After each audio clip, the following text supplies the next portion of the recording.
Salutama. This is the AMG GT 4-door with a massive 639 PS. In today's video, what I thought I would talk about is why I've loved this car. So I've been given this car from Mercedes Switzerland for 1 week. I've now been driving it for, I think, today's the 4th day, and I have loved every single day so far. And because of the type of car this is, which is a massively high-powered GT car, I thought I should come to Germany this morning, do a couple of laps on the German Autobahn so I can get some kind of feeling for the actual power it does have. But it is pretty terrible weather today. There is also snow on the floor still.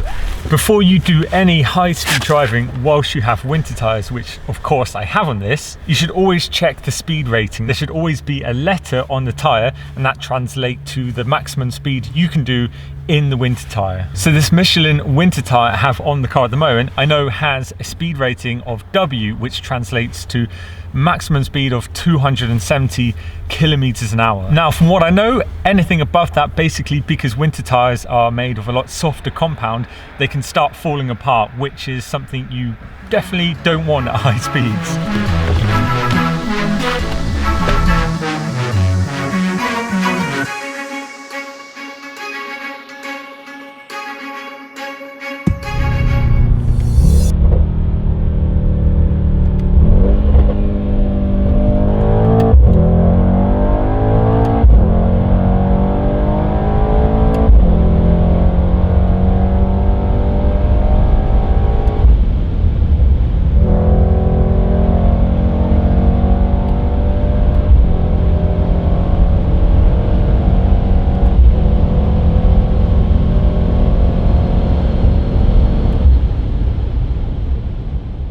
My verdict from driving the 639 PS AMG GT 4-door on the German Autobahn this morning is incredible and handled extremely well in those conditions.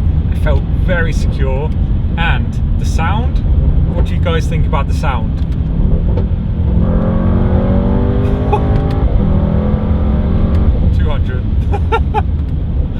Now the car is quite well insulated because it is a luxury Tourer, so you don't get the full sound inside, but it does still sound really good. I don't know if you can hear also on the downshifts, get some nice bangs. Oh yeah, that was a nice one. That was a real AMG crackle. Yeah, I like this car. I like it a lot. Just to give you some idea, I'm gonna sit at 100, just do 100 to 200, 160, 170, 180, 190, 200. There we go.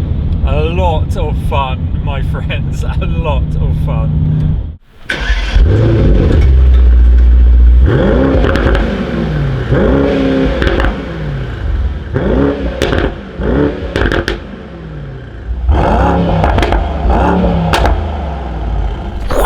And welcome to the bottom of my local mountain pass once again. So just before we go out for a drive and talk about the things that I loved about the car, and obviously get my first impression with this car on some twisty roads, although that's not what it's made for.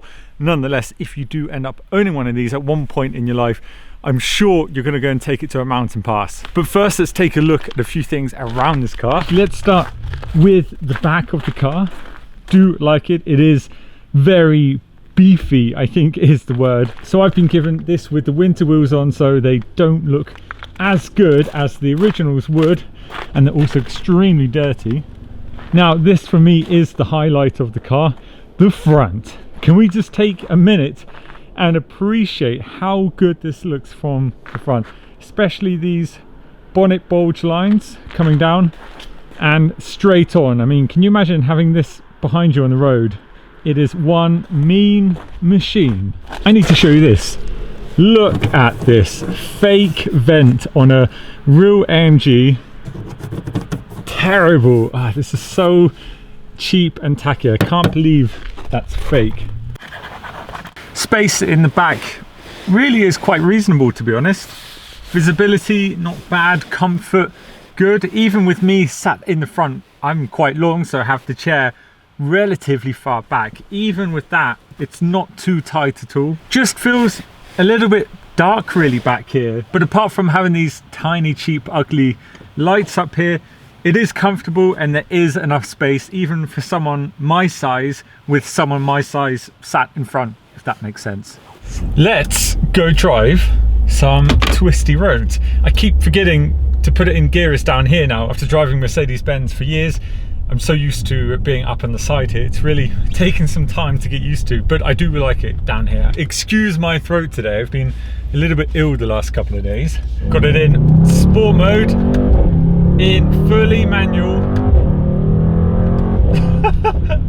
It has made me smile every time I've accelerated in this today, or the last 4 days.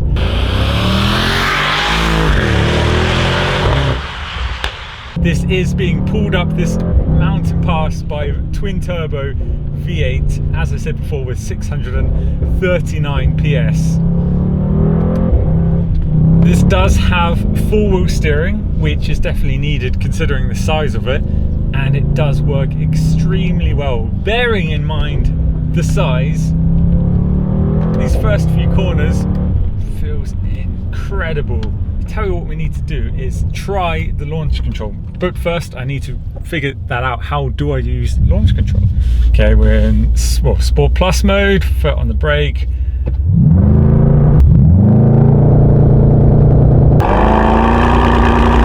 And oh yes, okay. Okay, I wasn't expecting that. Flat down. Oh, machine. Definitely one of the most exciting launch controls I've done in a car. Out the corner. Oh. So a question I have been asking myself the last days is, would I choose this over a Panamera? And to be honest, that is a really, really difficult question. At the moment, I really can't tell you which one I prefer. And you all know I am a big Porsche fan, so a straight comparison between them two, off the top of my head, were the things that I liked and disliked. Panamera wins maybe on the interior. The Mercedes interior looks cooler. It really is a very cool looking interior, but the Panamera interior is just of a high quality. Everything you touch in the Panamera interior really does feel the best it can possibly be. In this, there still is bits of plastic around, which is a little bit of a disappointment considering the price. So this one in this spec costs 255,000 Swiss francs. It's actually brand new. It's got the first 4,000 kilometers on. I'm the first person to drive this after they've run the engine in. The front end of this car, I could just stare at it all day long. It is beautiful, it is aggressive, and for me the looks of the car are hugely important. Definitely can tell you straight away, hugely impressed with this on the corners. Holy moly. You can't beat those AMG crackles. Nobody does it like AMG. When you're not thrashing it up a mountain pass, it is just such a nice place to be. Although, like I said, there is one or two parts in here that do feel plasticky. You could really just jump in this, drive halfway across Europe without any problem at all. It's one of those cars that's just a constant pleasure to drive, and you really don't want to get out of it at the end of the day. Huge display up in front of you, which I've loved, which I've always loved, as well in the E-Class.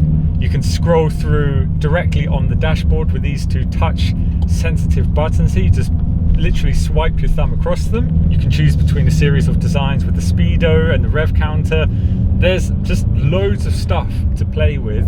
And on the center console here, you've got some extra buttons. You can put it fully into manual, change the suspension setting, open the exhaust. Really, it's just a one car for everything. Whether you're into doing pictures with your car like I am, whether you want to smash it up a mountain pass, whether you've got kids that you need to take to school, whether you just need more space because you have things that take up a lot of space, like me, for instance.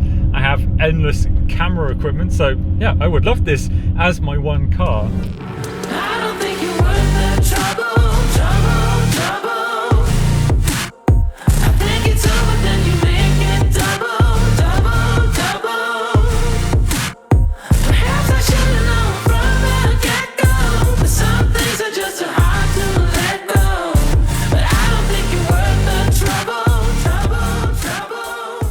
It is now time to finish today's video because the sun again is going down extremely early. What I'm going to do is sit here and enjoy that view.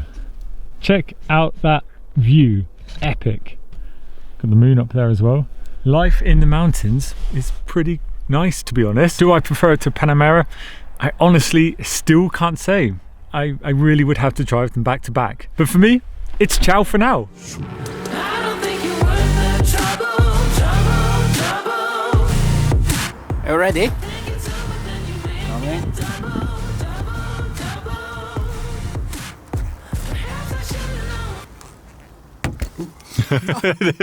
I was try again. Wish I should put that in the outtakes.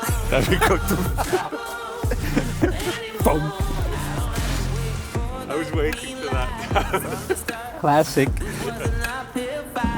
I was at the front, kicking all the way. Yeah. In so many